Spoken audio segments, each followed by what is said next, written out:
So what happens when you have multiple gun owners in the same domicile? Do all of the guns then become confiscated?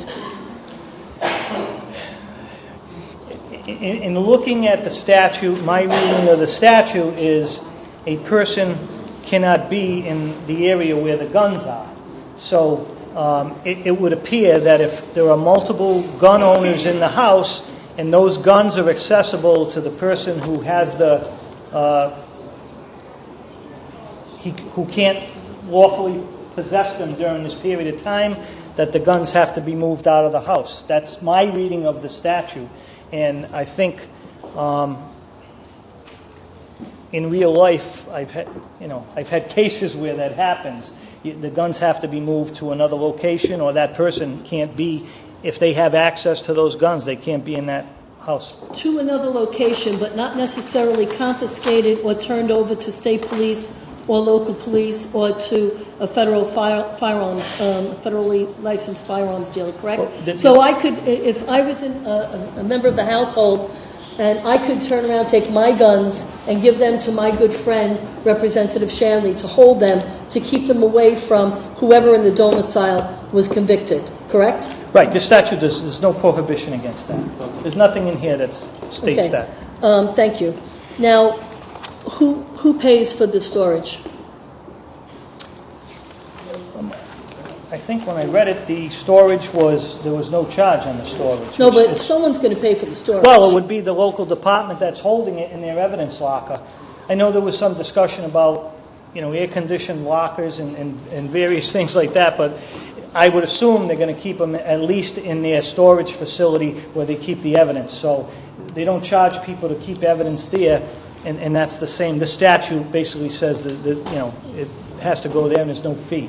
And my final question is, in the event that a firearm becomes lost, missing, or stolen, and there was testimony by 2 law enforcement officers that indicated that happens in evidence lockers all the time, who makes the gun owner whole?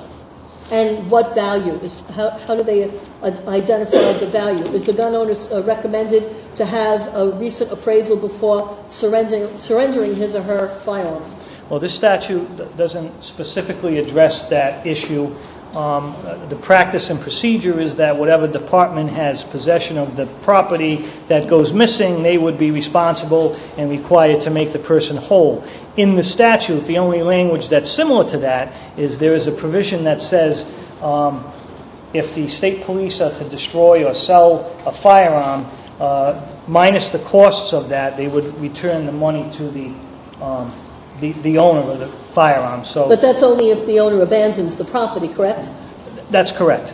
But this statute doesn't specifically apply to that request. I believe it would be their standard practice and procedure, which is the police department would be responsible. But that's how the rules and practice and procedure of each department. Thank you. Thank you. I'd like to go back to the issue of the control of the firearms. Yes. So, again, in a household where there's multiple owners of firearms, and let's say for argument's sake, I threaten my spouse and he takes it seriously, he files a complaint with the police.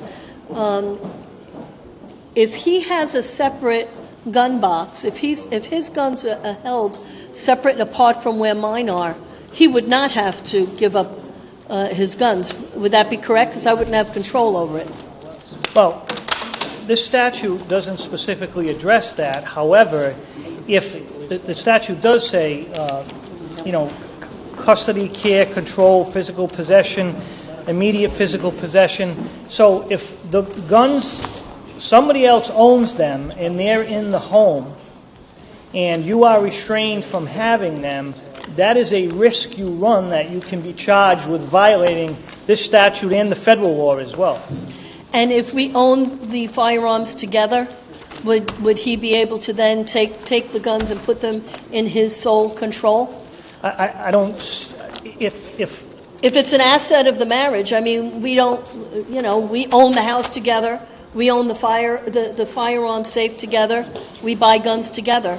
Well, you see what I'm saying? Yes. I mean, if he was able to change the lock on the safe, would he be prohibited from keeping guns because I was a bad actor? If you're in the home, Yes. I would say the answer to that is yes. What happens if the spouse is in law enforcement or some other type of requirement to have a firearms as part of their job? Because I saw that you identified military, but I didn't see anything about law enforcement or security guards that are required to carry a gun. Did I miss that? I believe the language was in there excluding law enforcement and security guards, but I believe there was, I may be mistaken, but I believe the language referred to having those firearms at work where that person would get them at work, not be able to take them home. That's my recollection of it, Okay, but I'm because- not positive on that. I can look at. All right, so let me say that I have a concern about that because if it's the spouse that is the victim and he or she requires a firearm in the commission of their job, now if we take all of the guns out of the household, or if he or she works in a place where they're not going to take custody of the firearms when the individual is not in a working status, now the person's being re-victimized by potentially losing their job. I don't know that scenario is covered in this statute. If they're jointly owned, I think if they are jointly owned, they can't be in the house.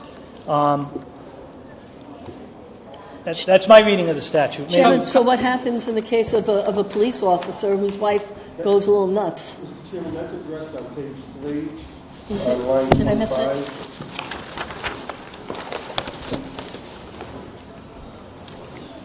Where are you, Representative Canaro? Page 3, line 25 addresses duly sworn police officers in active military. Yeah, and that's pre-existing language, Representative Vella-Wilkinson. Okay. Like I said, I wasn't sure if I had just missed it.